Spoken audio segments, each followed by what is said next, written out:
Hey there, kids! Welcome to the Child of Mecha live stream. I'm your host, Tim, the one and only Child of Mecha. It is Friday, you guys. We made it through another week, so second week of full-time streaming. So that's kind of exciting and really fucking scary at the same time. Yeah, we're back. So yesterday, kind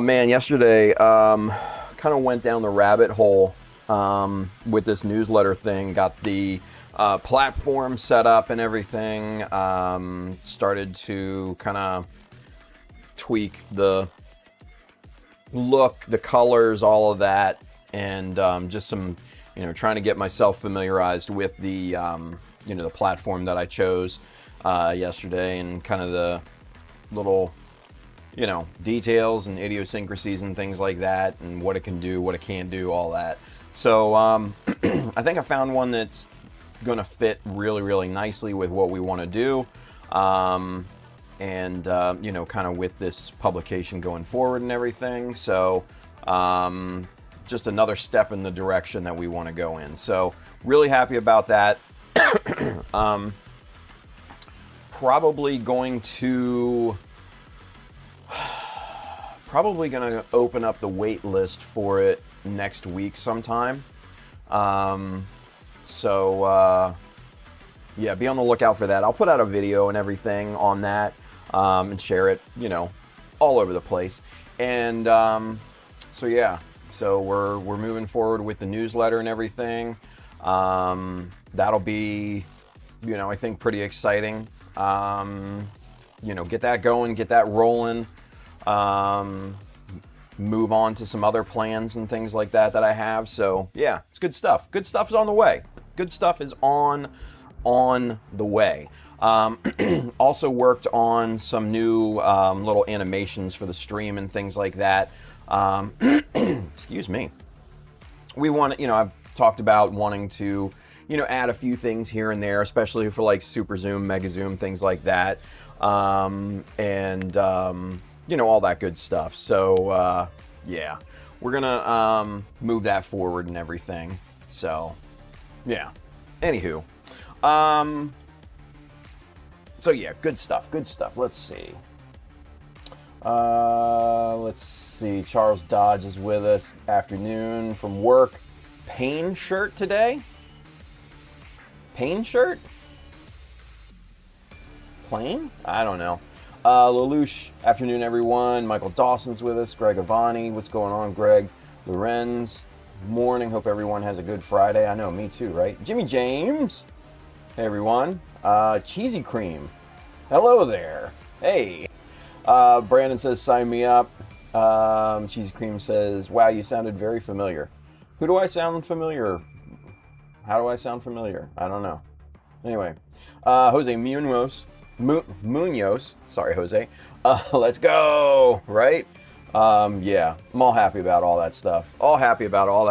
And then, things, will start taking shape, as we continue forward. And it's all kind of like a domino effect, you knock one down, and you keep going, knocking them all down and everything. And I really explained that terribly, but anyway, so yeah, the newsletter is kind of like the first piece in the puzzle. It's the first Infinity Stone in the gauntlet, all of that, whatever metaphor you want to use. That's going to be the first, thing that we do here that's going to kind of progress this rig forward. Want to start doing, the build books for the off-stream models, like the Rizel here and everything. So that's going to be super exciting. And then, just some other, little books and little things, tutorial books and things like that, skill books. Want to put those out, for you guys and things. So yeah, there's a lot coming down the line. And then even bigger, kind of grander scale things. Yeah, So just got to put it together. Just got to put it together, you guys. Anyway, all right. So with that being said, Cheesy Cream says, I can't recall, but you do sound very familiar. Okay, cool. I mean, I've been around for a while, so that's not necessarily surprising at that point, right? Scuffles. It's the first crystal in the bedazzled Hyaku Shiki, referring to the first article in the newsletter. Yeah, right? Yeah, we're not going to be bedazzling this. No, sir. Michael Dawson hasn't been made official yet, but I did get a promotion at work. Nice. Been waiting to tell everyone, but I can't anymore. LOL. I'll be getting paid to train other operators at work. That's awesome, dude. That is great news. Congratulations, Mikey. Congratulations, buddy. That's awesome. I love seeing that. Love seeing that. Good job. Well done. So, all right, let's get into it.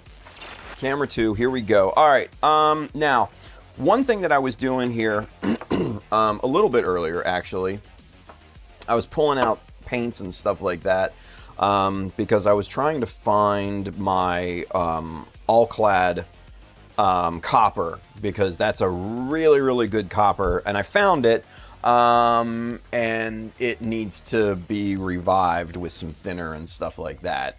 I might need to buy a new bottle because I really like the all-clad copper, but I also found this in my stash. Actually, 2 of them. This is the Tamiya copper, and I'm gonna tell you what, that's a good looking shade of copper right there. And then I also found this, which is their metallic brown. Yeah, X34, and that's just slightly a different shade.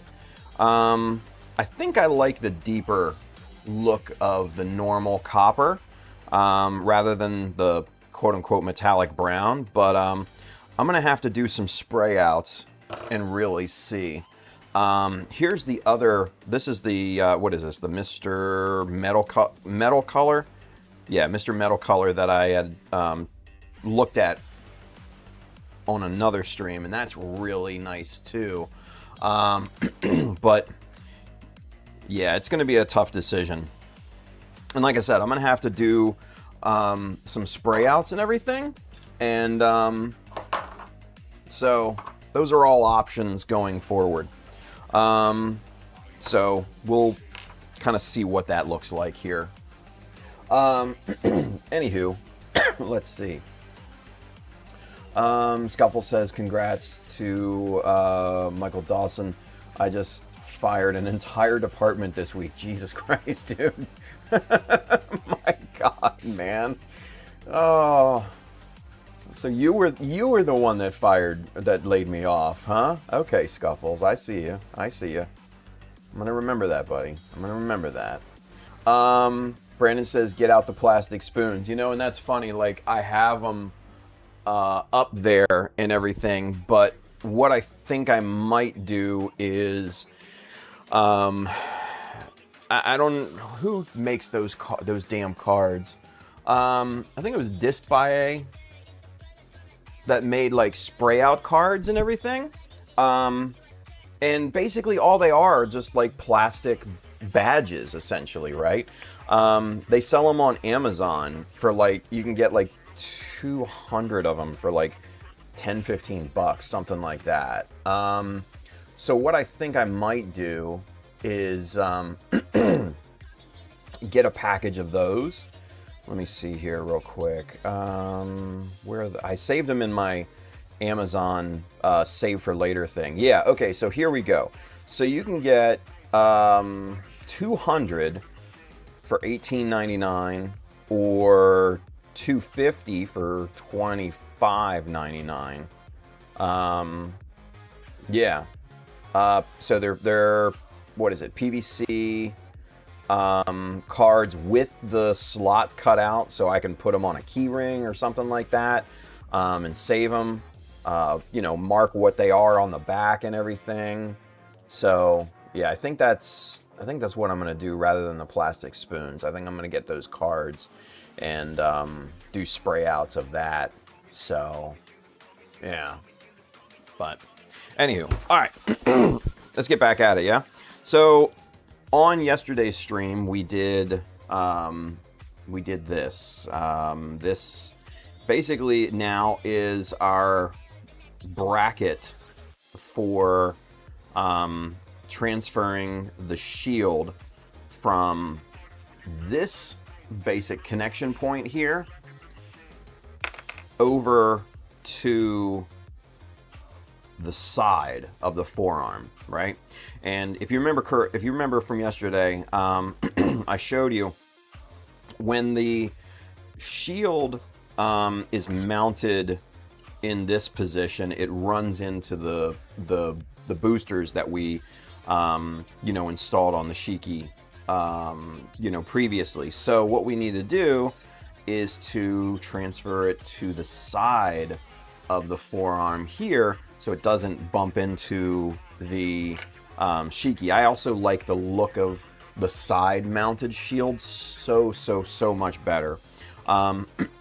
So we cut this piece down, filled it with epoxy putty, formed it to the forearm so now it fits perfectly, doesn't move or anything like that. Sanded it down. I added a strip of plastic in there yesterday off stream, and just clean that up, just general housekeeping and stuff. So now this thing fits absolutely perfect, even with the arm fully in the straight up and down position. There's clearance there. You can even see that the kind of tricep armor fits perfectly between that gap there in the piece. So that's just, yeah, it's perfect. So what we're going to do today is we're going to start to kind of plate this thing up a little bit and get it kind of fleshed out, if you will. Build the pivot point here, do a little plating on this side just to get that kind of going there, and that'll make this thing kind of look like it's strapped onto the forearm and everything. So I think that'll look really good. So all right, so that's what we're gonna do. Brandon says, I always thought spoons were preferred because of the curve. It shows how the color looks wrapped around a part. It can. I don't like storing, a whole big Tupperware thing of spoons. And I'd like to be able just to kind of pull, the cards that I need at a moment's notice, just thumb through those and everything. And I want to see I just want to see what the color actually looks like once it's sprayed out onto primer, right? What that curvature variance looks like and everything, unless you're spraying color shifting paints, I personally don't think that it matters all that much. Yeah, I mean, with flat colors, even metallic colors like this, it's not really a concern, to see the curvature of a piece or anything like that. It's just, yeah, inconsequential. Brandon says, I'm snapping a unicorn version Nemo high grade for the daytime streams. Haha, working on a different master grade kit for the nighttime streams. There you go. Scuffle says, the problem with positioning the shield is exactly why I love Age 1 Normal's forearms. They rotate separately from the rest of the arm, so you can reposition the shield or cannon or razor, etc. Interesting. I've never messed around with Age kits or anything like that shit, honestly, until the other day, and I saw somebody mention Gundam Age on a video, and I completely forgot about that series. That is definitely the bastard child of of the Gundam universe, I'll tell you that. So, all right. With that being said, let's get busy. All right. So we've got our shield internals basically set. That's, you know, pretty much what it's going to look like right there, right? We don't need this piece for our purposes today, but we do need this piece here. And I think what we're going to do, because we need a connection point, we need a flat spot for a connection point. So I think what we'll do is shave off this kind of top, kind of extendy bit here. Shave that off just from this lower part. I'd like to keep this top part here intact if I can.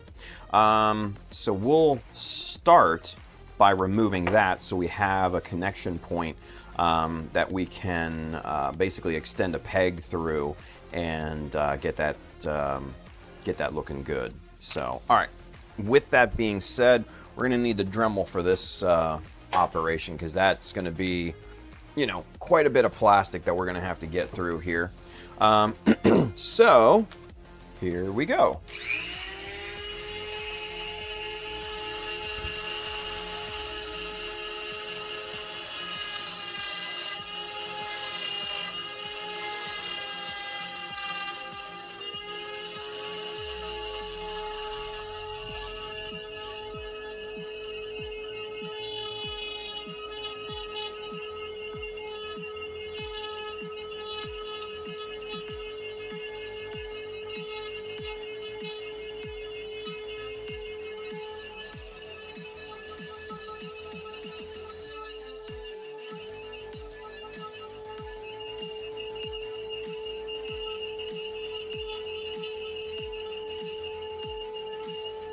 All right.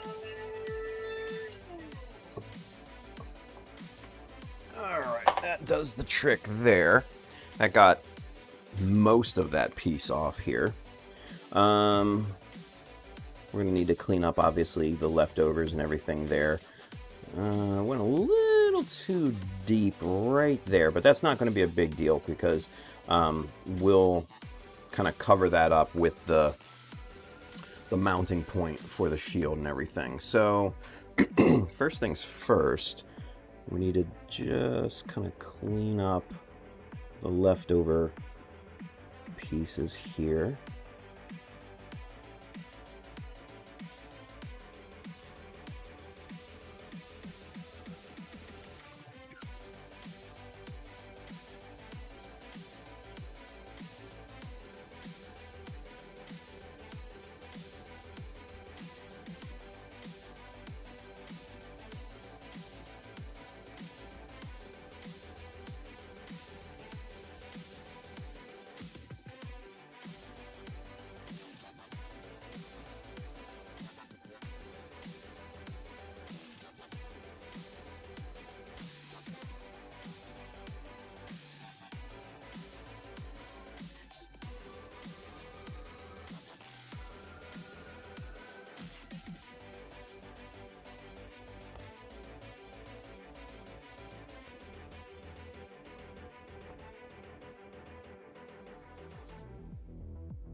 Trying to get that bevel similar here.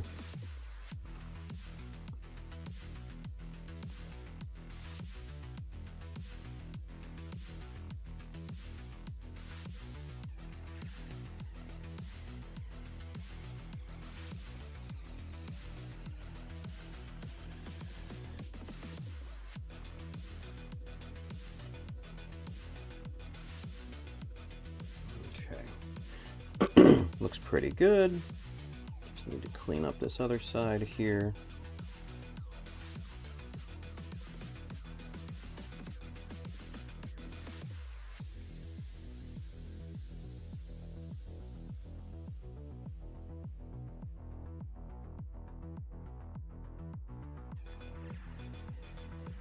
All right, nice. And we're going to flatten the transition there between the lower part and this middle part here. Just kind of remove that slope and make it square.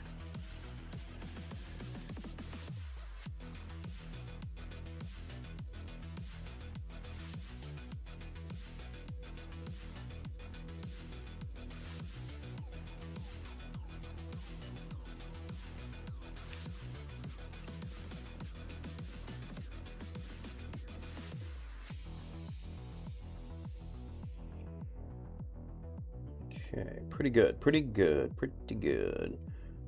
We're gonna need to do some file work here in a minute, just to smooth everything out, make everything nice and even. But for the most part, we're getting this thing smoothed down. There we go.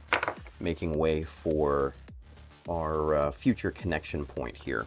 All right, let's real quick, because I know I look like we had a question here. Let me see. Ooh, this is a good question. Very good question. Yes, okay. Greg Avani. This is a wonderful question. What is the best way to start scribing? Great fucking question. Great question. I love this question. So when I first started to scribe and things like that, we really didn't have chisels like like the BMCs or the Kaizos or the Madworks, Disc by A's, anything like that. We didn't have that, right? So what I did was I took just a old crusty, dull X-Acto blade, just a regular number 11. I took a grinder, my Dremel, and sanded down the blade more, so it's completely dull, so there's no chance of cutting, right? And then all I did was I took a pair of pliers, just little ones here, and I just snipped the tip of the blade off, right? And then what I went ahead and did is use the back side of the blade as a makeshift chisel, right? And then that would allow me to, just go in and scribe panel lines and all that good stuff, right? So that was the kind of step one. That was the genesis of my kind of scribing journey. And then, once I got that kind of, I practiced that a lot, and then moved on and found, the BMC chisels, right? Now, mind you, BMC chisels are top of the line. You probably don't want to jump into BMCs unless you are truly, 100% committed to scribing and everything. I would suggest against going that route because they are very expensive and hard to get. Even like Disc by A's, Madworks, what have you, the different chisels, they're expensive and they are an absolute investment, right? Now, I'm probably going to get some hate on this, but honestly, this little set here from Amazon, I think it's like 10-15 bucks. It comes with, kind of a pack of shitty chisels, but you can still get a pretty good line out of this thing. And you get experience too, right? So let me show you. This comes with what? 1, 2, 2, 3, 4, 5 different sizes. And let's see, I don't remember what the sizes were per se, but it's a decent little variety of sizes in here. And mind you, these are not like precision ground, like, you know, BMCs or disc by A's or anything like that. You know, they're not nearly as fine a tool, right? These look to be just made of steel, where your, you know, higher echelon chisels are tungsten carbide, you know, welded onto, you know, a steel bar. So it looks like we've got maybe a 0.15, maybe a 0.2, 0.3. That might be a 0.5 and then a 1 mil. Great starter set, in my opinion. Great fucking starter set. And the other thing is that you can sharpen these if you wanted. I actually went ahead and sharpened this one here, and you can see the reflection of the light on that part of the blade where I sharpened it, versus the other ones here, you know? Because it's very rough on the other ones, but once you sharpen it, man, these things are actually not that bad. Yeah, let me show you just real quick. Well, okay, fell right through the damn thing. Been a long time since I've kind of experimented with this, but yeah, I mean, it just goes right into the little holder here, and you've got this set screw to lock it in place so it doesn't fall through the tool. And just lock that in, right? And we'll just take a scrap piece here and scribe a line. See what we got, right?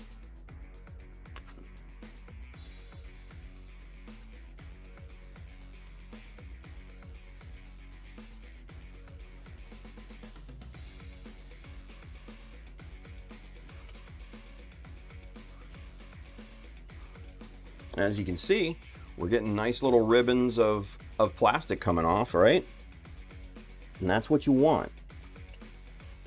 That's indicative of a very, very sharp chisel.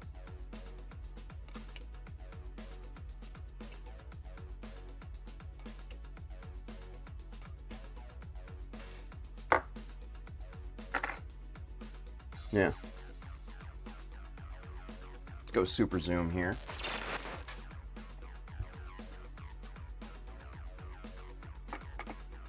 Yeah, so this line right here, and obviously it's hard to see on camera, but that's a nice smooth little groove right there. It's not bad. And honestly, once you get, you know, your panel line fluid in there and everything, nobody's gonna see if it's uneven on the bottom, you know? So a lot of people give this set a lot of shit. And, you know, probably for good reason, I won't lie, because it's not, again, precision ground or anything like that. It's cheap, it's got the stigma of that. But to kind of wet your feet, if you will, in the scribing world, it's actually a pretty damn good set. I can't lie, you know? So I would start there with that once you kind of get the hang of it. And then, you know, once you get, you know, your skill set built up, yeah, then start upgrading. Start going after the disc by A's, the BMCs, the Madworks, what have you, you know? So yeah, that's kind of what I would do. But great question. Great fucking question. Loren says, the sound of rotary tools. It's like I'm at work while also being at work right now. Oh shit, sorry man. Lelouch says, I just bought a small set of Race Studio Braves. Hopefully they're worth their money. Charles Dodge says, I found the Race Studio Bravo to be sharp and enjoyable. There you go. Loren says, I use sewing needles for mine, cut the point at an angle and sanded the whole bunch. Yeah, exactly. Greg Avani says, I have a steady .125 looking to put it to use. The Amazon chisel set looks interesting. Yeah, I mean, mind you, you do get what you pay for. It's not going to set the world on fire, but it's a good way to learn how to scribe, and it's a good way to kind of build up your hand dexterity and your muscle memory, because scribing is very weird at first, right? My hands were like, what the fuck is going on? I don't know how to do this. And then I got used to it over time, and yeah, it's second nature to me now. So you do, in my opinion, have to build up that muscle memory in your hands. That's very, very crucial for, scribing well. And then obviously, the things that I always preach when, people are learning to scribe and things like that, obviously use either scribing jigs, tape, guides, stencils, all of that, right? To maintain, to maintain the straightness of your lines and everything. Where a good scribing job falls flat is in the corners. If your corners aren't nice and sharp, it's not going to look great, right? So what I always tell people is to learn how to scribe good corners. That is crucial. Once you get those corners straight, crisp, no blowout on either side, no curving or anything like that, that's when your scribing job is going to look really, really nicely done, and like it's always meant to be there as well. So from the lines, then you kind of want to graduate into what are called notches, and those basically simulate different panel like locks or different little components and things like that. And then once you get from there, then you can kind of go into like sculpting and things and do some really crazy shit. But it's definitely a crawl before you walk type of endeavor. And I see so many people try to rush it, which it cannot be rushed, unfortunately. It's not one of those things. It's not a skill set that can be. It's going to take time, especially for your hands, to kind of learn how to operate, these tools and everything. So yeah, it's going to take a little bit of time to learn that. Yeah. Brandon says those sets pop up on Temu for as low as $3 sometimes. Well, there you go. Yeah. I mean, what's $3 at that point? Shit, what's $10 at that point, for learning a new skill set? It may not be the best, but goddamn, it's a good learning tool. You got to think about it, my first car wasn't like this super duper sports car or anything like that. Shit, I still don't have a super duper sports car, but it's what I learned on. And then over time I was able to, kind of upgrade, from that car. Same type of principle with scribing, Lelouch, level up your game bit by bit. Damn right. Dave B's checking in. Great to practice scribing on scrap pieces of plastic or on an SD kit before scribing on expensive kits. Oh yeah, absolutely.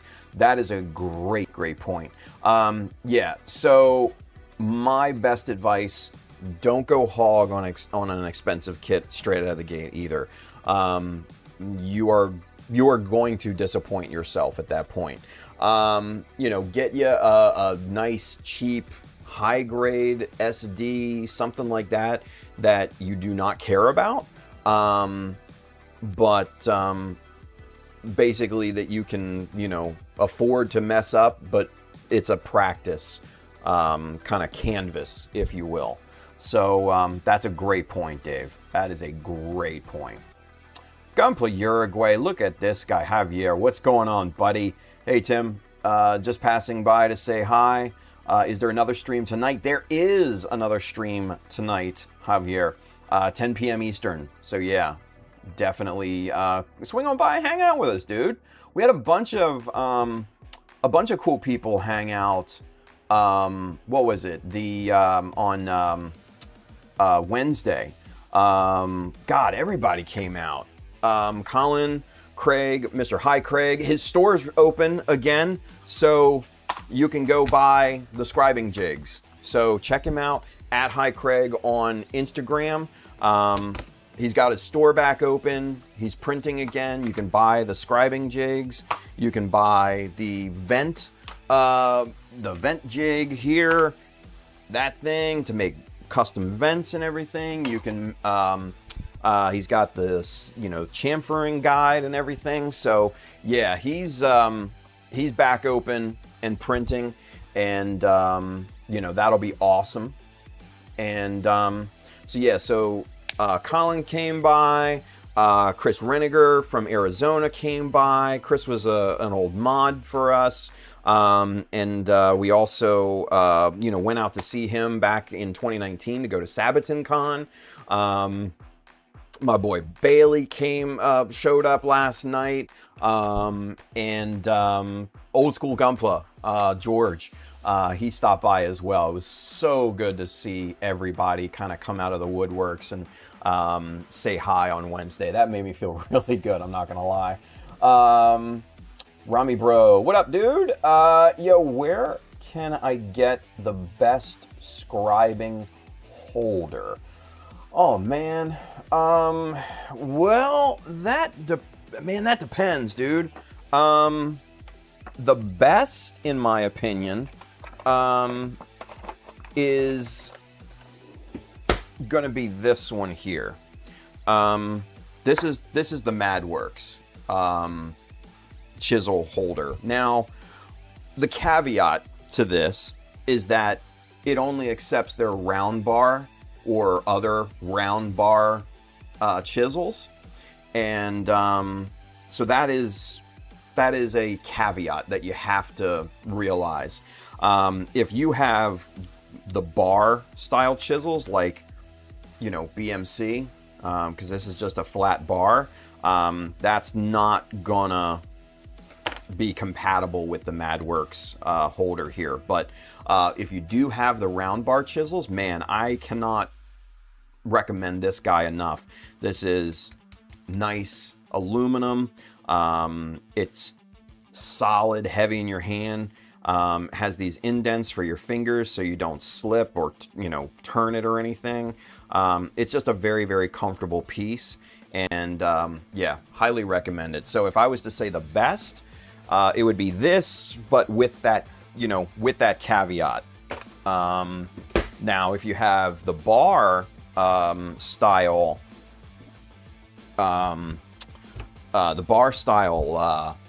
chisels and everything, I would say, if you can find the BMCs, these are nice. They're lightweight.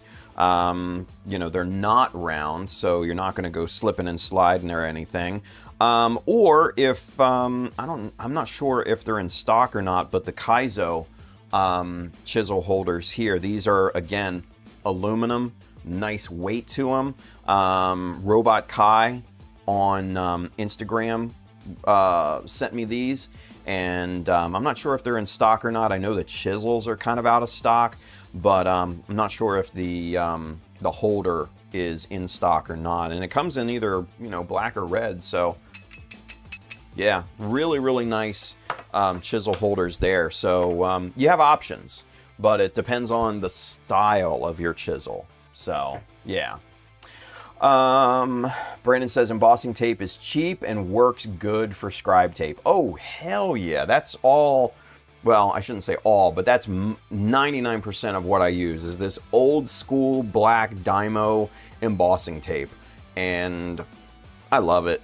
I love it. And I don't necessarily see myself switching to any other tape in the near future. So, Eric Bennett, what's going on, buddy? Yo, been watching you at work and at home while I'm building. Pick up a few ideas because I'm currently customizing customizing to the O? I don't know. I just want to tell you I appreciate you. Oh, buddy, thank you. I appreciate you, Eric. Thank you for stopping by and hanging out with us and watching and all that. That means a lot, dude. But I appreciate the compliment. Thank you, buddy. Michael Dawson says, I have yet to do a good notch. Man, practice, buddy. Practice. Practice. You gotta practice. Brandon says a pack of gum costs $2 to $3. What's a few bucks for the hobby? Yeah, dude, exactly. To up your skill set and everything. 100%. Brandon also says, I struggle with corners still, but I found I do a very light pass over the entire line. Then the corners I start at and drag through to get cleaner lines. Oh, absolutely, yeah. You have to come at the corner from both sides of the line, or from both angles. And you really, really have to be careful in those corners. That's big. Holy shit, look at this guy. Soravon, what's up, dude? What's going on? Good to see you, man. The almighty HGUC GM. There you go, right? That's a good base to start scribing on. Hell yeah. Soravon, I'm contemplating whether I want to multi-stream back on Twitch and YouTube again. And I'm kind of going back and forth with it. The pros and the cons. I don't know. So, just FYI. Twitch may be coming back. But like I said, I'm still kind of deciding. So, just FYI. Just FYI. Gumpla Uruguay, Javier. Awesome. See you guys tonight then. Javier, thank you for checking in, buddy. Excuse me. Greg Avani says, thanks for answering my question. Time to get back to work. Can't wait for the stream recap. Hell yeah, dude. Hell yeah. Good question. Good questions. Gumpy, you're great. Gonna keep prepping some parts to paint this afternoon. Nice. Brandon says, I love my MadWorks handle. Lelouch says, I practice with a half-used X-Acto on pieces of cardstock or a stack of construction paper until I got good enough. There you go. Hell yeah. Charles says, please stream on Twitch too. Oh, man. Yeah. I'll have to see. Since I don't want to, I'm not going to use Restream because that's just way too much money. And you can download extensions for OBS now to kind of do that multi-streaming natively, but instead of splitting your feed, it basically sends out the same feed to two different platforms and thus takes more resources and everything. So I may do a test of kind of the multi-streaming and see how far we can push it. Mind you, Charles, I can't guarantee anything, but I am thinking about it because I know you, Soravon, liked Twitch a lot better than, say the YouTube platform and everything, which I totally get. And people do prefer, Twitch, for various reasons and things. So sometimes you got to give the people what they want. So we'll see. But we'll jump that when we get there. Yeah. We'll jump that when we get there. All right, back to work. Let's go. What time is it? 11:54. Wow. Okay. Not a problem. All right, so we've got our piece. We've cleared out that kind of, you know, mohawk looking ass piece.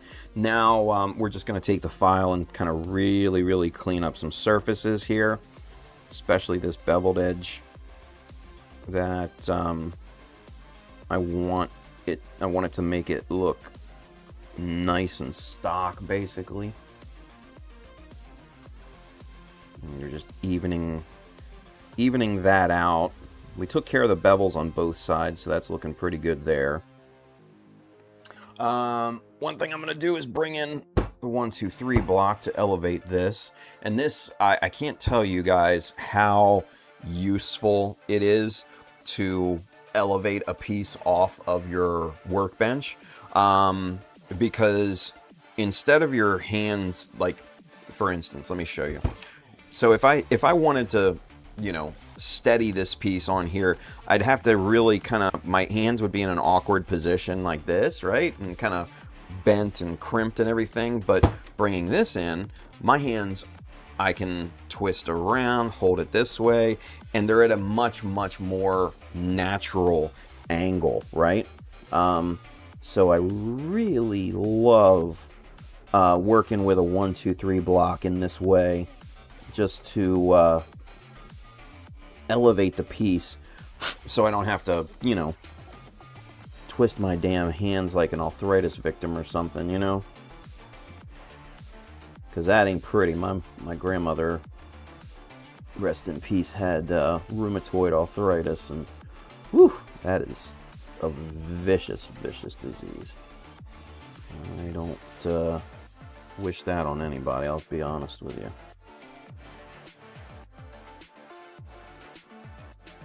And it does run in the family. So hopefully I don't get that shit.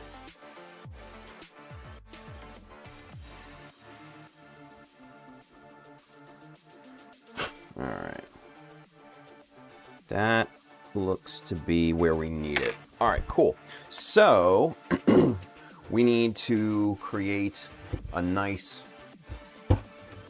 there we go. A nice... connection point there. So now I want to see kind of what direction we take for this. I'm looking at my option part wall here. All right, we'll come back to that.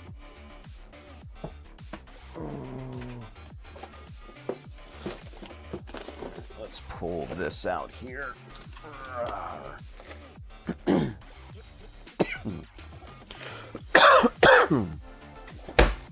Alright. Let's dig into some goodies and see what we can find. Alright. So let's see, what are these? These are high definition model bits by mechacase.com. Let's see what we have here. These are their joint molds, right? So circular bits, and that's kind of what I'm looking for, are some interesting circular bits. And let's take these out and see what we have.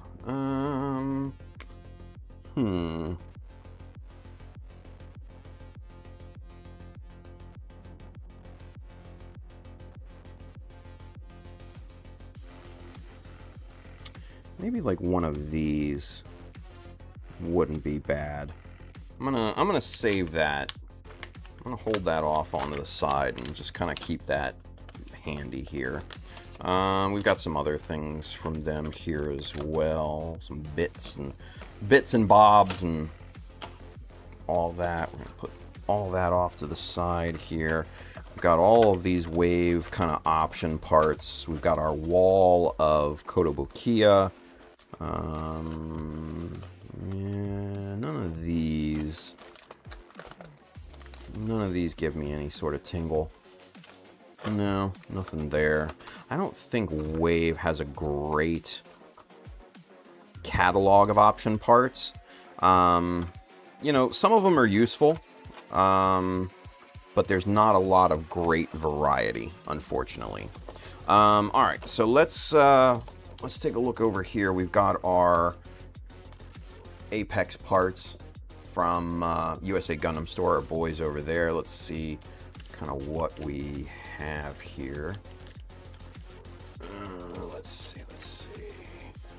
Not that, not that, not that. Those, no. Actually, wait a minute. I'm gonna hold these off to the side for the bracket. Not those. I do like those. Those little bits right there. Those are really nice. I've used those in a few models. No. No. Okay.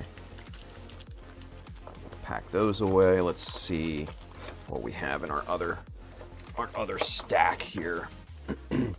No. No. No. No. No. No. No. God damn it. They're all over the damn place here. Oh, that's empty. Empty. No. No.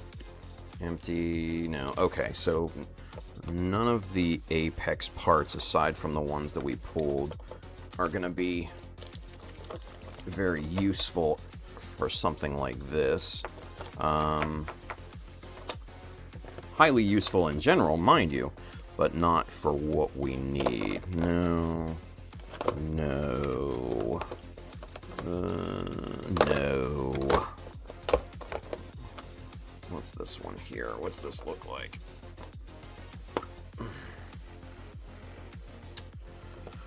Let's see. Very cool, but I don't think we need anything like that for this endeavor. Alright, let's try. What's in here? No, that's not gonna be needed. That's a beam saber mount. Okay. Yeah, I think we'll keep the little bits that I pulled aside out for the time being. Where'd the damn lid go? I don't know. Anyway, put that over there. All right, so now to look at the Kotobukiya wall here and see what we have.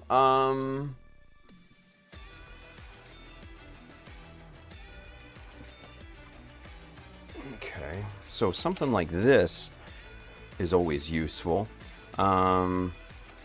Especially these guys right here, these circular, they almost look like futuristic toilet bowl covers. You know what I'm saying? Like, that's what they kind of look like. So hold on to those. Let's see what else we got up here.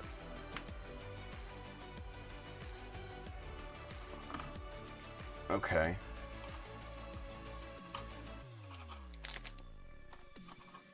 All right, these are good. These are good.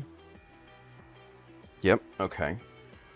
Your little circular molds, they always come in super, super handy. What else do we have here?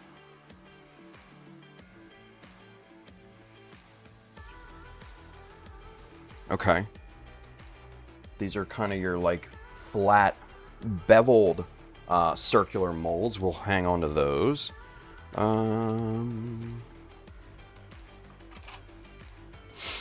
Let's see, what else? Anything else we got going here? That may be about it.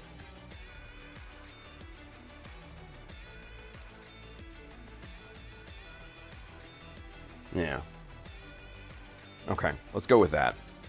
Let's go with what we got here. All right. So these are the three Koto examples here, and then we've got our the high definition model deal.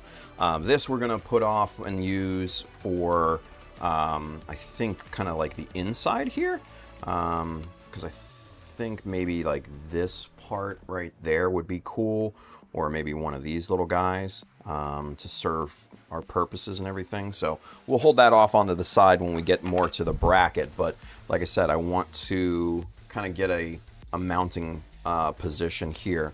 So for that, we obviously need to find the right size for something like this. That 8mm, yeah, that would definitely work. I think that would actually look really, really good. Let's see, what about... No, that size is too big. That's an 8, yeah, see, we need an 8mm.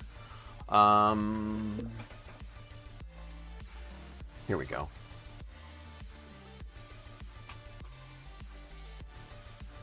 I have different, a bunch of these different, you know, option part frames and everything that I've clipped out, you know, pieces over the years. So there's number 8 right there. All right, so that actually is really, really good, like a good size and everything, and that will help the help it kind of stand off the surface of that. Now, with something like this, though, let me size this up here. Okay. That right there. All right, so this middle one here, this little guy right there,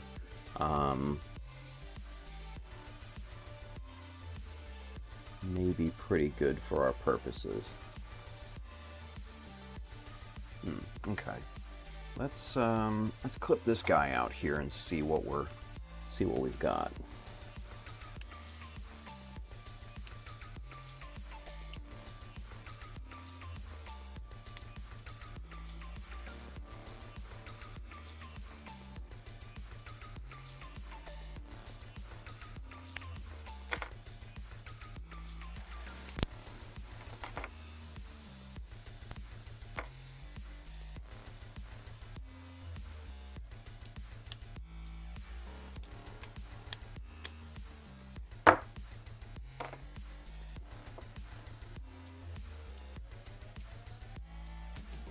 Okay, so that's pretty good. I mean, that's got some nice height to it, and it fits the bill in terms of that 8mm sizing that we need, right? That basically right there. All right. The back side of this is kind of a mess from the printing process, so let me kind of clean that up here.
Okay.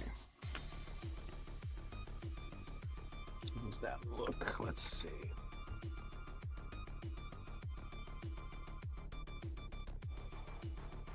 Yeah, that's not bad. That's not a bad look right there. All right, let's see what this kind of looks like in reference to the arm, then in that case.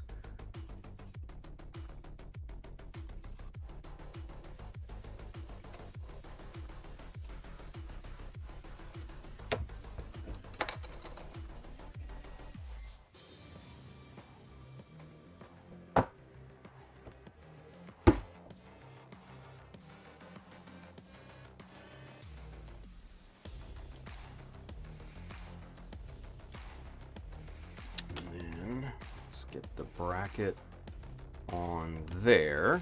And then, you know what, I'm going to use a little sticky tack.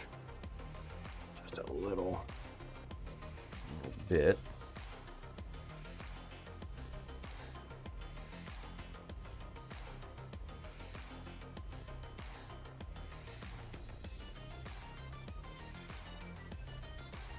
Just to keep that from going any place there. There we go. And let's see. This turned around here. Let's see, how much does that stand off from the surface? Ooh, that's actually a really good amount right there.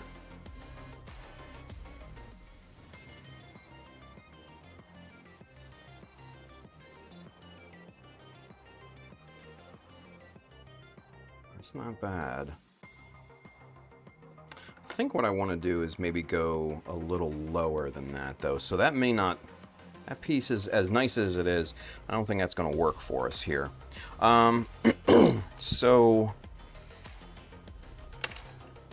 And this... What was the height on this thing? Let's see.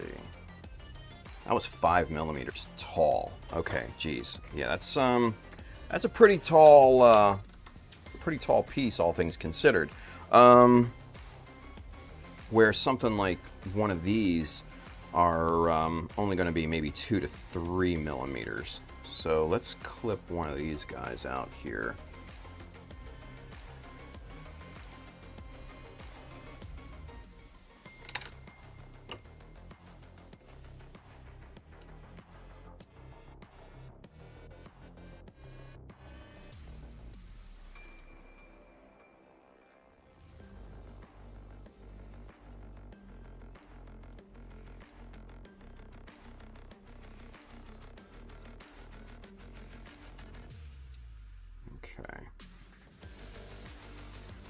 Looks good there.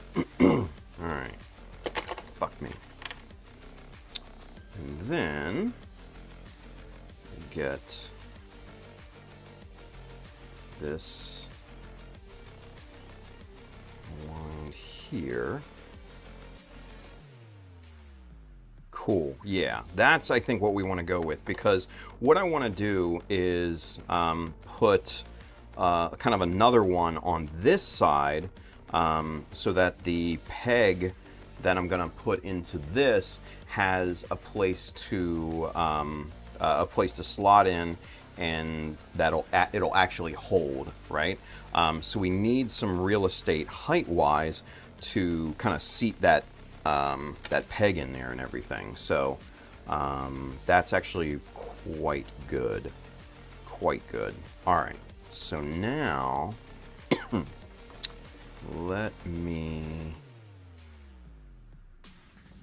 that.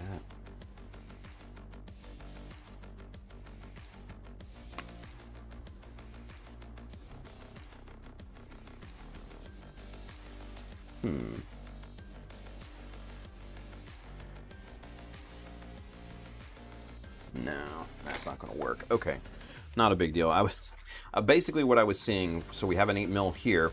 We've got 10 millimeter wide here. I was seeing if that would basically nest into, well, actually, now that it might, let me see.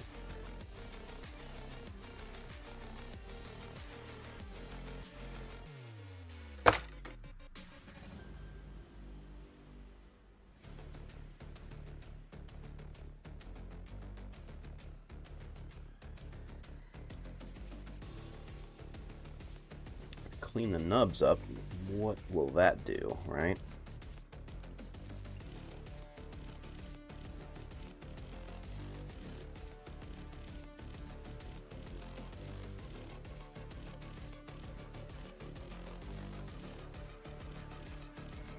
And then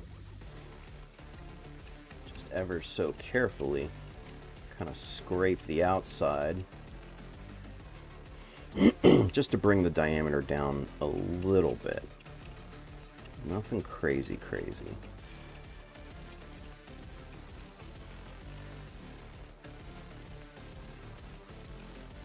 then at that point, if we can use that bigger piece on the bracket, that'll open up some really, really cool possibilities for the look and everything, too.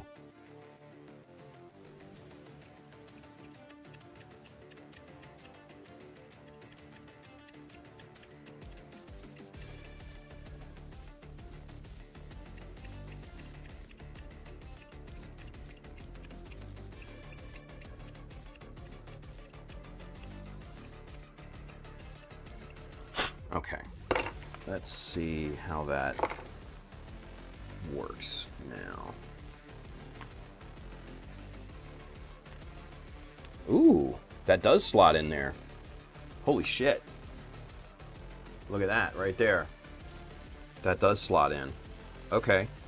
Okay, cool. So, we're going to need to bring the diameter down a little bit more because that's really, really tight in there. Which I am not a fan of, because if these things get stuck together and if you're never able to pull them apart, that's a problem. And it's becoming a problem right now. Oh, there it goes. Okay. So that's going to be the plan. That's going to be the plan. All right. So we're going to use this big old honkin' 10 mil here for the connection. And we'll have to maybe do some reshaping or something like that for this and locate it properly. But that, I think, is going to do a really, really nice job with the look that I want to go for with this thing. So, very cool. All right, so we're going to put the 1, 2, 3 block over there. Let's now do some work on this guy.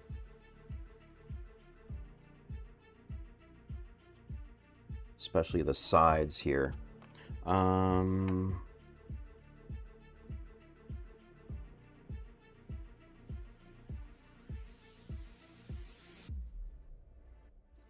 Now we need a softer way to go here, so sandpaper is going to be the way.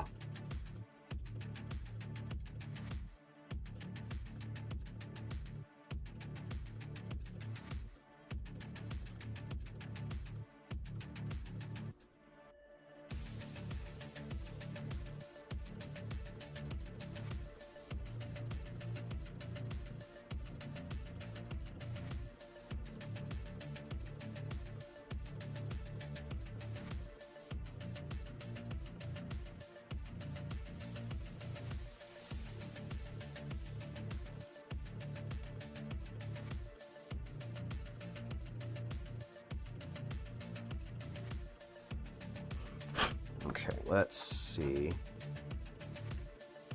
if that makes it a little bit easier to put in and pull out. It's getting there. It's getting there. All right, let's scrape this down a little bit more here.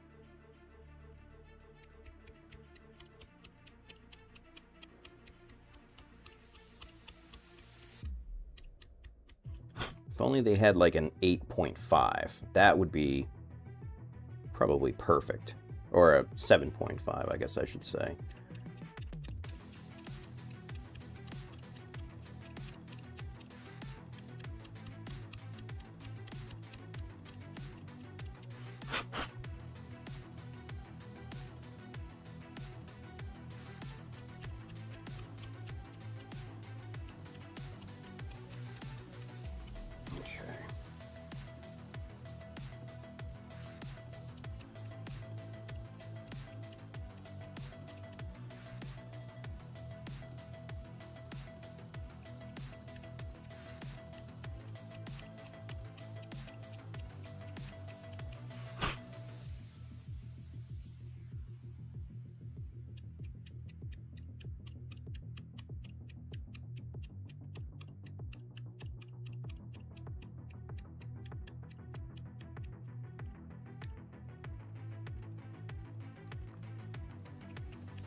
All right. Let's see what we've got here now. Ooh, much easier. Much, much easier. Yeah. All right. That. Yeah. Cool. All right. We're in business. We are in business. Okay. That's excellent. So now let's get the poster tack off of here.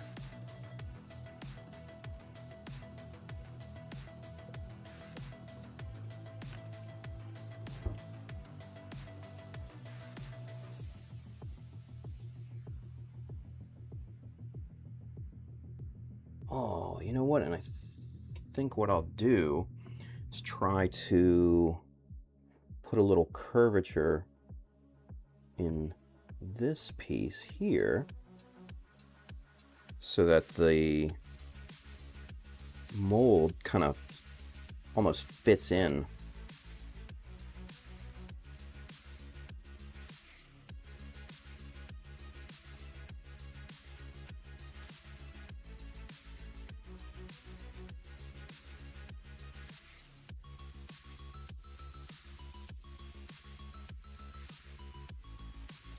Okay. Let's see what that looks like here. Oh, yeah. Yeah. A little fine tuning, but I think that'll look really, really quite nice. Now, one thing that I'm thinking about here is... Okay.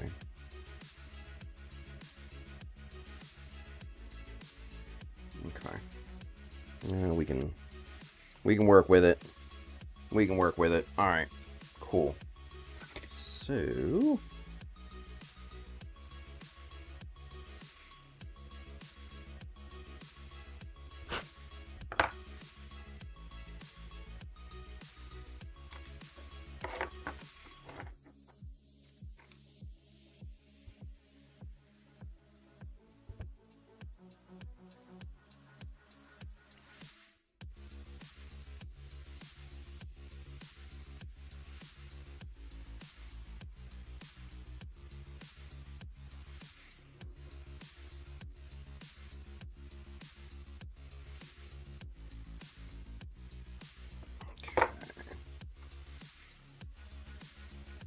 There we go.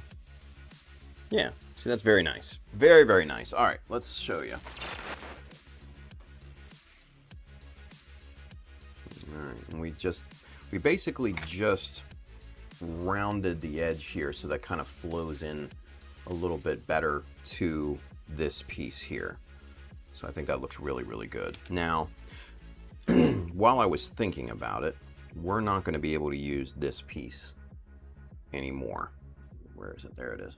Because it's not going to be able to slot over because of this section there. But that's not a big deal. We can use another flat mold here in the process. And that actually might work better for aesthetic purposes. So, yeah, we'll just use another 8. Pop it on the bracket and everything. So, not a big deal. Not a big deal. All right, put these off to the sides.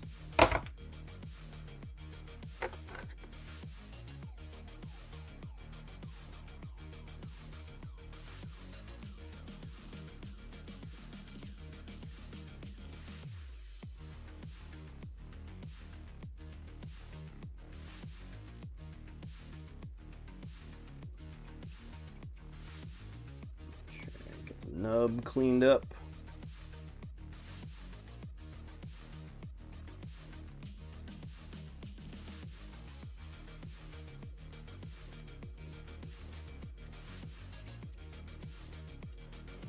All right, so now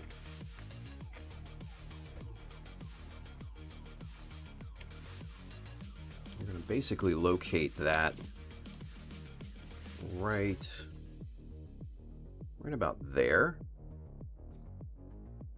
Yeah, I think that'll look really, really good. All right, cool. All right, Mecha PR Mark II, what's going on, dude? He says hi. Lelouch says, all right, what I miss? We're trying to mount the, get a mounting point for the shield here, and I'm kind of going through different iterations, different option parts and things like that, but I think we're just going to go kind of simple with this and just have two, you know, two little flat molds there, flat circular molds, and we'll just go with that. So, and then this part here will mount right about there, and then we'll backfill in with plastic and everything like that. Let's see.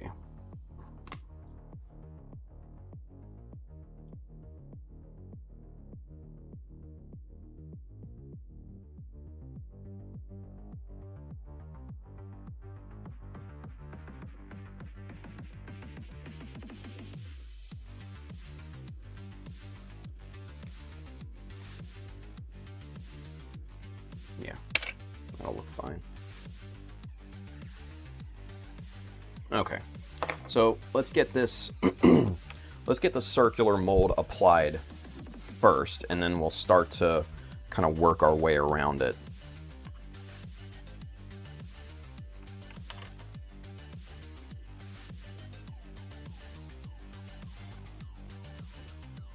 All right, so we got our boy Plastic Magic here.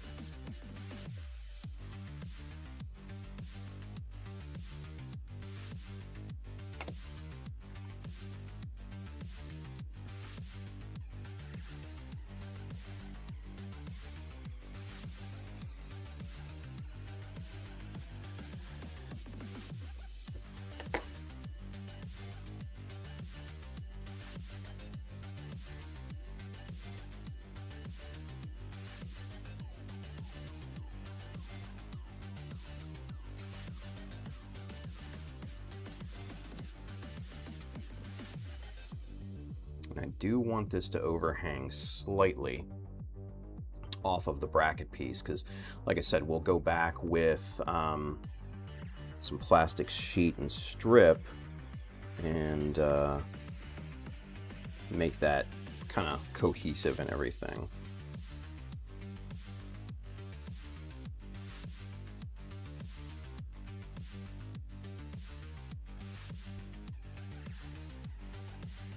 All right, yeah, right about there. So there you go. That's what that connection point is pretty much going to look like, right? So we'll get our hole drilled in here at a later date. We'll get this all settled and looking good. So that's a step in the right direction right there. Let's see. Michael Dawson says, weather permitting, I should be able to get either both the feet or both arms done this weekend. On that note, I got to get going to work later. Mike, good seeing you, buddy. Vincent Lewis, what's going on, dude? Says, hey, what's good, Tim? Everything is good, man. We are working on this mounting situation for the shield that we're just kind of trying to get our head wrapped around, basically. So we're getting there. We're getting there.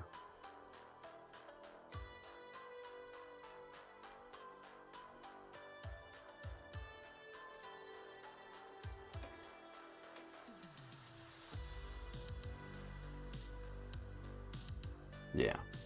See, that's basically how it's going to connect, right? Between those two little circles. Yeah. All right, cool. So, with that being said, let's get this guy.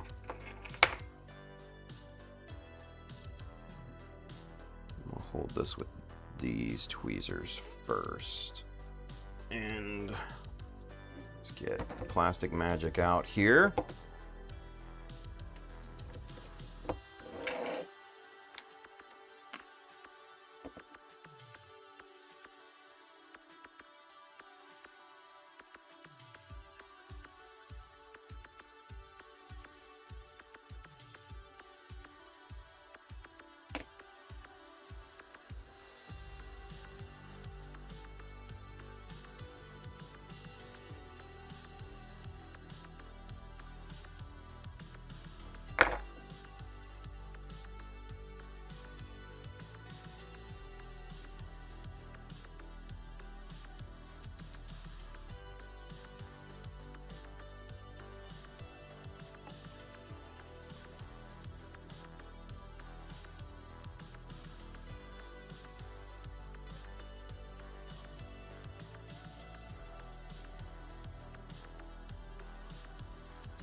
Okay.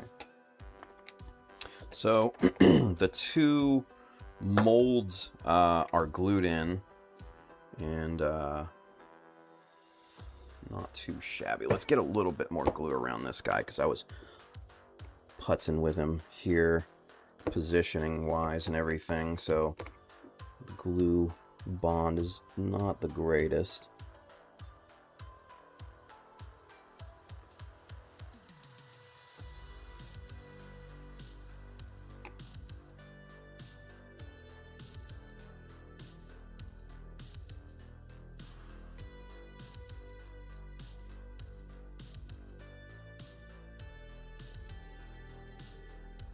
There we are. All right. And then really kind of press him into place. Oh yeah, we got some good squeeze out there. That's nice. That's what we like to see. Right there. So, all right. Cool. Let's put that away. Let's go back to camera 2. Bada boom. All right, what time is it? 1:32. Sweet. Okay, so we now have our mounting point. Just like that, right? And then we'll have our corresponding mounting point on the other side, which will attach to the shield. And basically go together like that. So I'm happy about that. Going in a good direction. Now, what I want to do is, we've got this empty space here behind the, the mold and everything. We need to essentially backfill that with plastic sheet or plastic strip, right? So that's what we're gonna do here next. There it is. Okay. So I got some nice big old, I think this is 6.3 millimeter wide strip, and that's going to kind of go back here.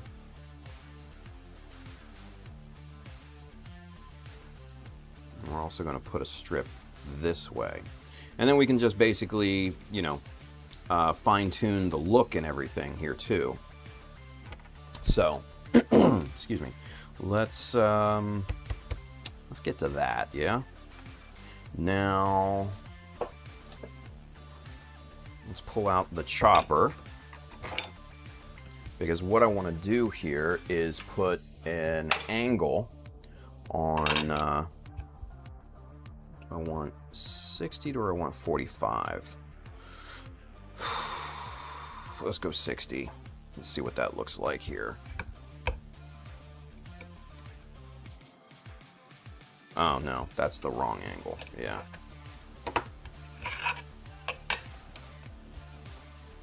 You want the 30 in here to get 60. So yeah, so there's that kind of 60-degree angle that I'm talking about. And then that kind of go right back there to build that up. Just like that. Yeah. Okay. Sweet. All right, so now let's get some measurements here so we can measure this thing appropriately.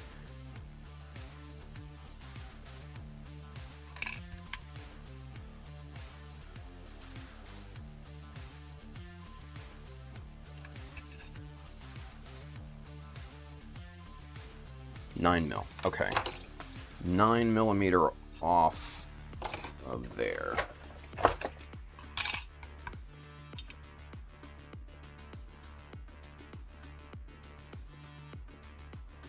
That's where I want it. That's the length of this strip that I want. And we're gonna set the stop block, get that out of there, and then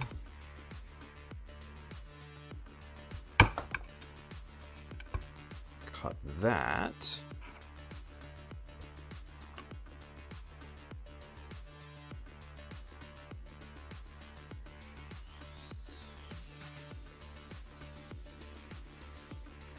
Yeah.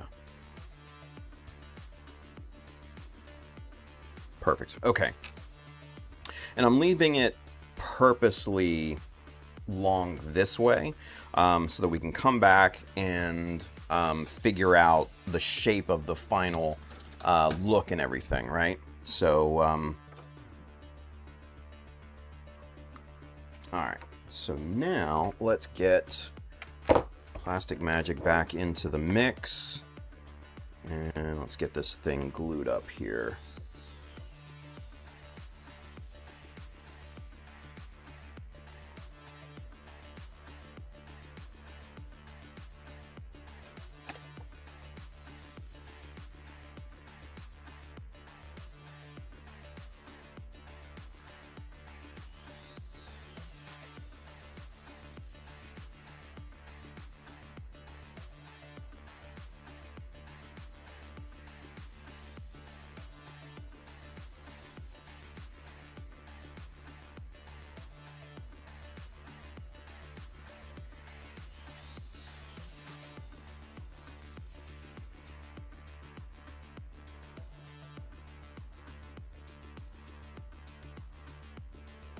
Okay.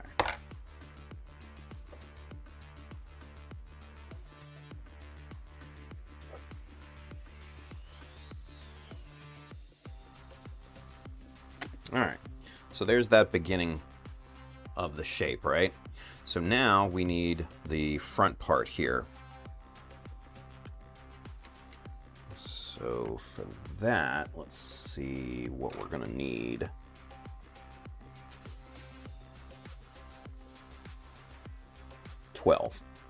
So 12 millimeter.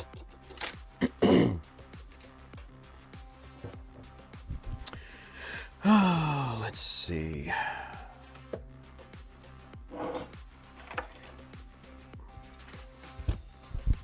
What I think I'm gonna do is cut off just a little bit.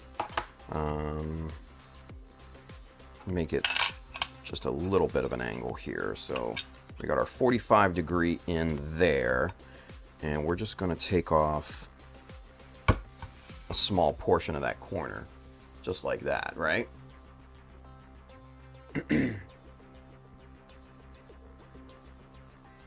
then we'll put this kind of on right about there. We're going to take off a little bit more than that. Bring that down closer to the surface. There we go. So that'll give us a little bit of wiggle room here. Yeah.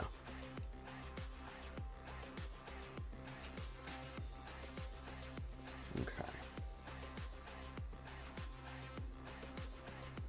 Just like that. Okay. And we need that part to be 12 millimeter in length.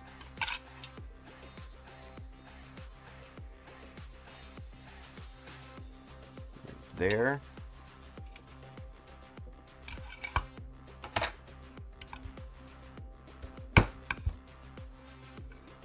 And you guys can kind of see how the chopper is a really, really invaluable tool. So if you can find one, I highly suggest investing in one because they're great. Fucking great. All right.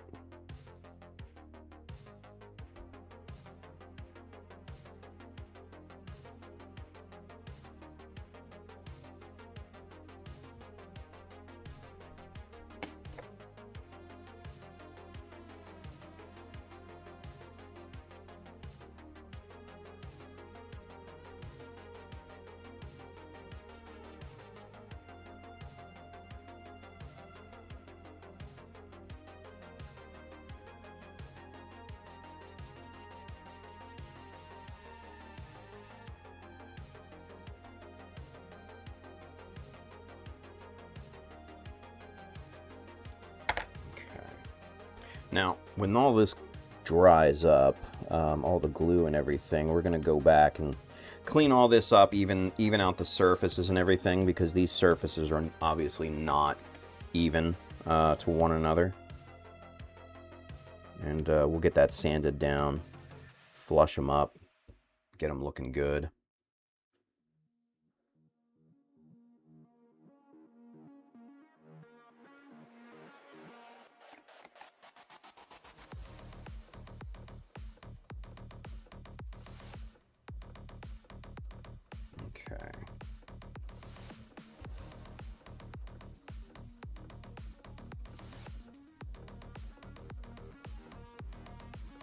All right, so there's our kind of extension of that, right?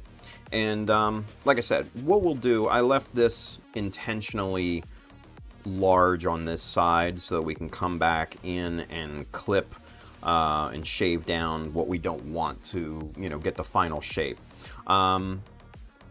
One of the other intentions in doing that is to give the glue enough surface area for everything to bond properly. So that's another kind of thought in the scenario as well. Just squeeze these together, get a little squeeze out there. There we go. There we go. Very nice. So that's kind of what we're looking at here at this point. Where's the arm? Because I don't think this is gonna fit on the arm this way. Just, you know, naturally. Yeah, it's not gonna fit. Okay, that's not a problem. Not a problem. What time is it? 1:42. All right, cool. Brandon, what does Brandon say? Brandon says, just a heads up, Hobby Lobby now sells weathering palettes like the Tamiya weathering palettes. They're starting to really ramp up their models / tools and paint. Interesting. Okay. I'll have to take a look at those. I noticed that they had like 1 or 2 palettes, but the one that I really like is not one of the more common ones. It's the heat staining palette. And the only reason why I like that particular Tamiya palette is because of the oil stain color in that palette. Yeah, here it is. Right here. So this is the Tamiya weathering set D, right?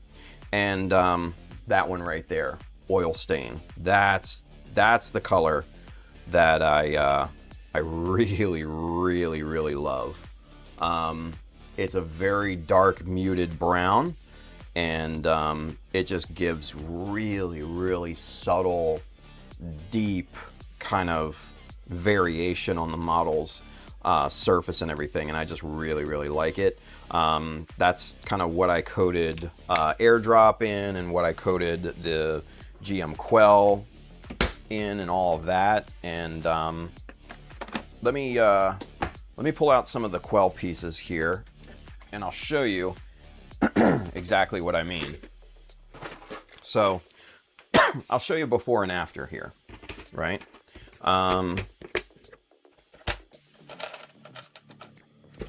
So for instance, this is just, you know, a part of the upper leg armor, right? And we'll go super zoom for this so you can kind of see. This is, you know, clean, non-weathered, just, you know, looks good, looks really good, in my opinion. But say for something in that same shade of gray, there's the after, right? And that's just with the oil stain color kind of, you know, spread over it and everything. And then also too, what I meant by the variations and everything, that's what the shield looks like. Now obviously these are still in gloss. I have to matte coat these, but you can see, especially on the decal here, the 08, you can see the different variations in tone and everything. And that just, to me, that looks really, really good. So yeah, that's why I like the oil stain. And then even on a different color, you still have those tonal kind of gradients and all that, you know? So it just really, really looks good. And it gets, you know, it'll get stuck on the corners and things like that. And oh man, it just kind of highlights and brings a pop to it, which I really, really, really love, you know, the look of and everything. So that's one of the plus sides to using the Tamiya. But as you can see, and let's go camera 2 so you can see. But as you can see, I got a long way to go in terms of getting this thing kind of oiled up, so to speak. So that's going to be on the docket to finish up here soon. But other priorities are first. Let's see. Yeah, Brandon says, I bought 2 of those from your recommendation years back. Nice. Giovanni, what's going on, dude? Hey, everyone, I just ordered a 1, 2, 3 block set. Looks like it is really helpful. Dude, it is, yeah. Make sure that you get some nice, strong little neodymium magnets, too, because what that will do is you'll be able to connect these. Let me get the dust off this shit.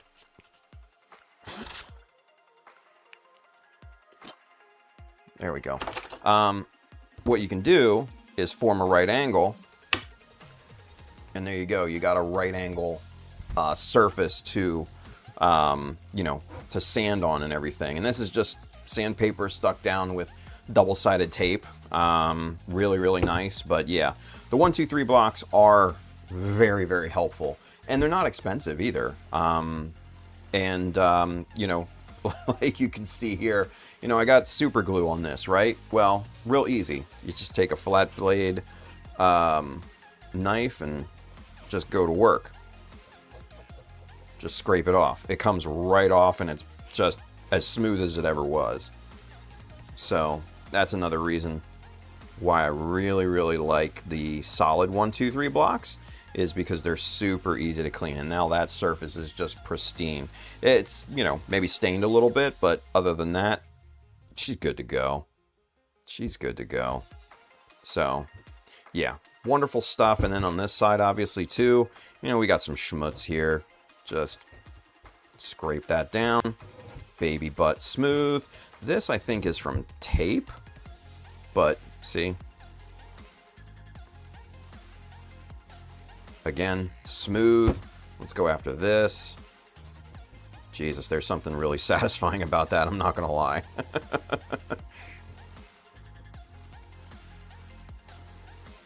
Holy crap. Yeah, and now that's just smooth as can be. Yeah. Super nice.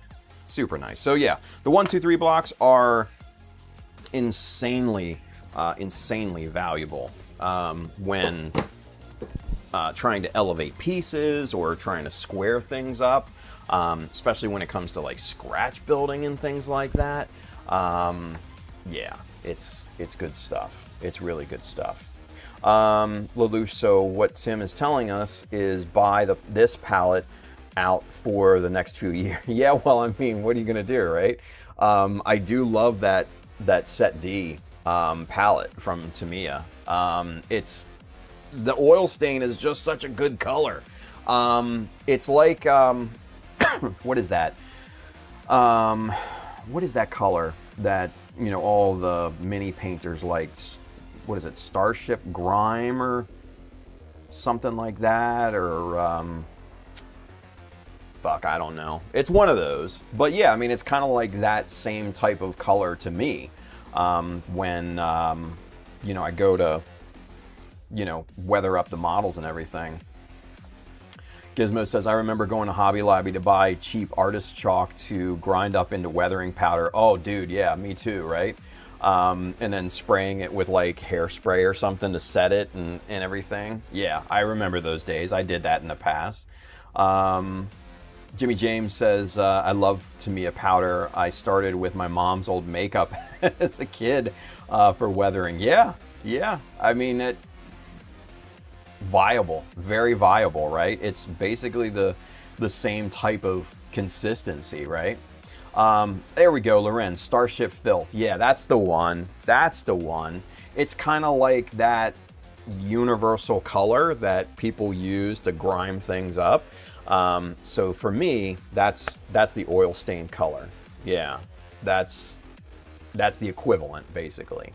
But Lorenz wants to know, what green did you use for the Spartan? Oh, shit. Now you're asking the tough questions. Shoot. I don't remember. Let me see. So what I do, right, to kind of keep the pieces together for the colors and everything that I paint, sometimes I will put like a piece of masking tape on a little container with the color that I want it to be, but I don't see any. I don't see any of with the masking tape off the top of my head. I'm looking up here at my cabinets. Yeah, I don't see any. And honestly, I have so many damn greens over here, it would be tough to try and tell you exactly which green that it was, because there's so many here with just subtle variations on it and everything. Excuse me. Oh, man. Yeah.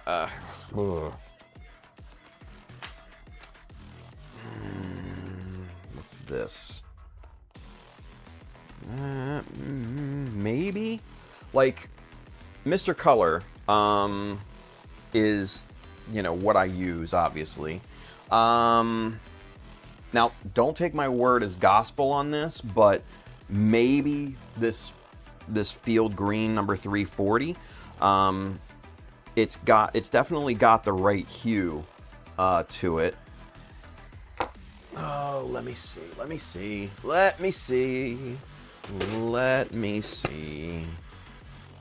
So we'll pull out one of the green parts, yeah. And I do love whatever color that I painted it green in, right? I mean, that's pretty damn close, honestly. That's pretty goddamn close. I think if you were to use the 340, you'd definitely be in the same vicinity. You know, you wouldn't necessarily be in the same neighborhood. I think you'd maybe be two or three houses down. Let's put it that way. That would be that close. So, yeah, maybe the 340 field green from Mr. Color, I think was, you know, probably pretty close.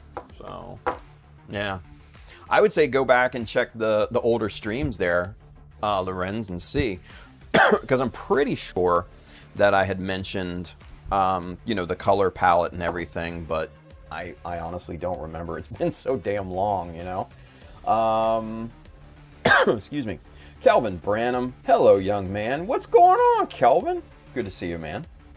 Haha, sorry, Tim. No, dude, it's no worries. I like answering the questions, you know. Giovanni says, I know weathering is a skill, but I can't do it to any of my kits. After putting about 20 hours on a kit, seems bad to make it look weathered. Oh, man, I totally understand that point of view, because I'm kind of the same way, I'll be honest with you. It really and ultimately is going to be what you want to achieve with said kit, you know what I mean? Because like for airdrop, for instance, right?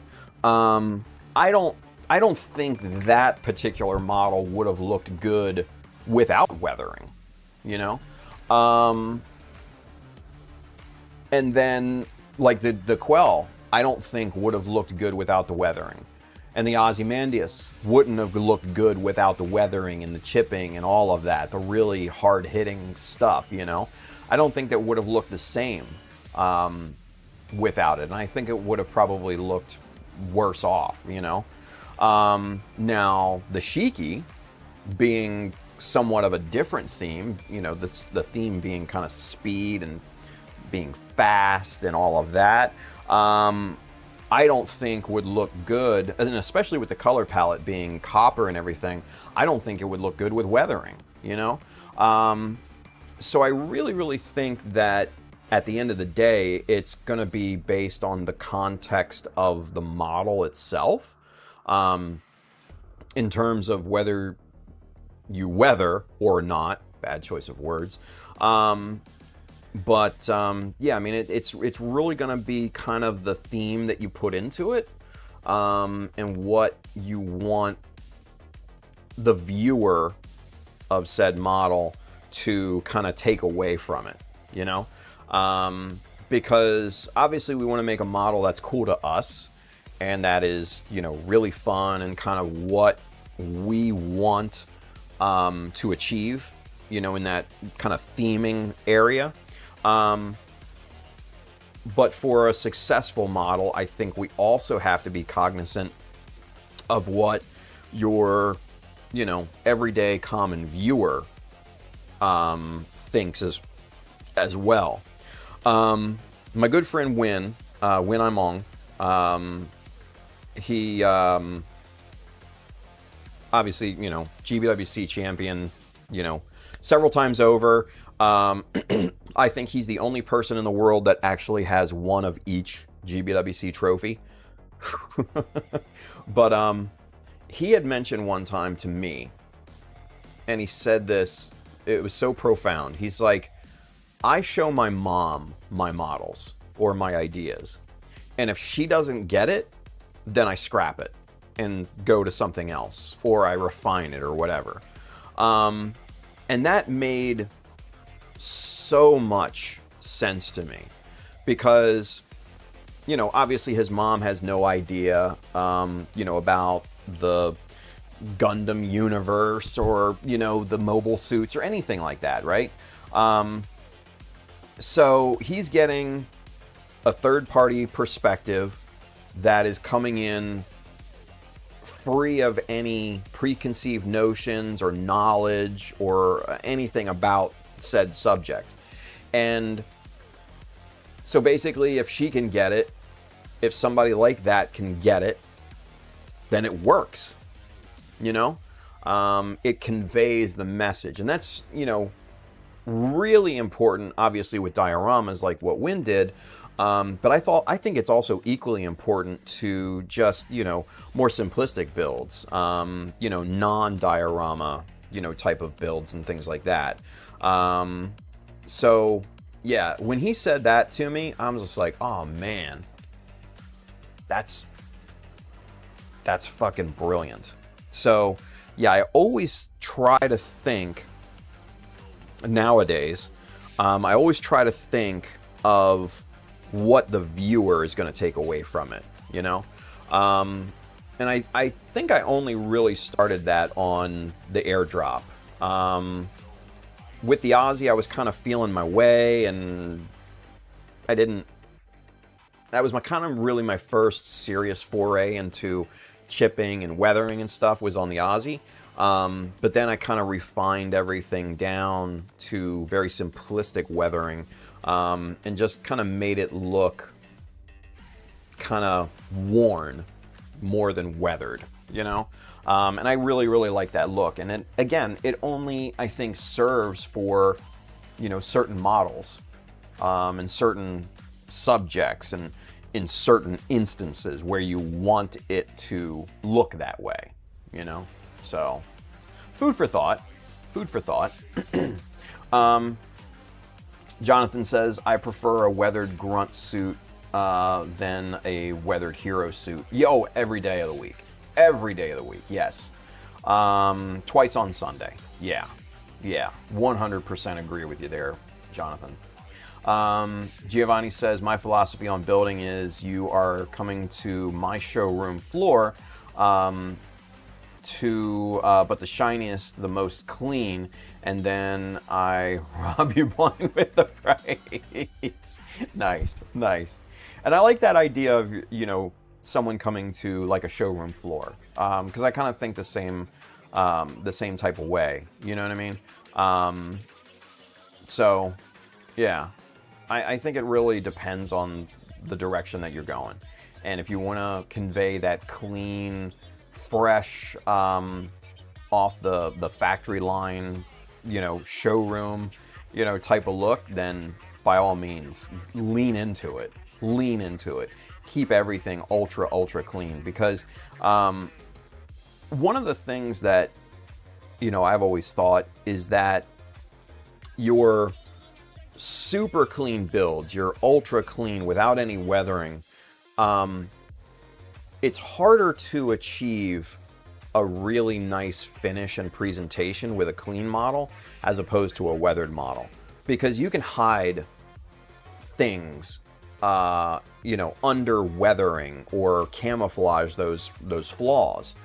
With a clean build, there's nowhere to hide. So me personally, I think getting a really, really nice clean build is actually more difficult in the long run. So yeah, dude, whatever theme you're leaning into, lean into it. Just go with that. So I totally agree with you. Totally agree with you. So good deal. Good deal. All right, you guys, it's 2 o'clock. I downloaded some new audiobooks onto my phone, and I want to get out on the trail and start listening to them. Jay Kristoff, if you're familiar with his works, insanely good writer.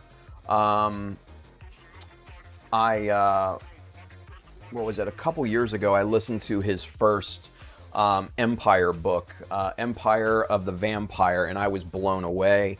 Highly recommend it. And then I just downloaded the 2 sequels, Empire of the Damned and Empire of the Dawn, and I can't wait to dig into those. So with that being said, I'm gonna get the fuck out of here and go get changed and get on the trail and start eating away at this audiobook. So with that being said, guys, come on back tonight at 10, so roughly in about 8 hours, and we'll continue working on this. Hopefully this glue should be really, really nice and cured, and we can kind of continue working on this bracket and everything, and move this thing forward a little bit more. So with that being said, you guys, keep in mind, if you're not willing to learn, no one can help you. But if you're determined to learn, no one can stop you. So love that. Anyway, I'll see you guys tonight if you're on. Otherwise, I'll see you on Monday. Have a wonderful weekend if you're not around later today. And be safe, build something cool, and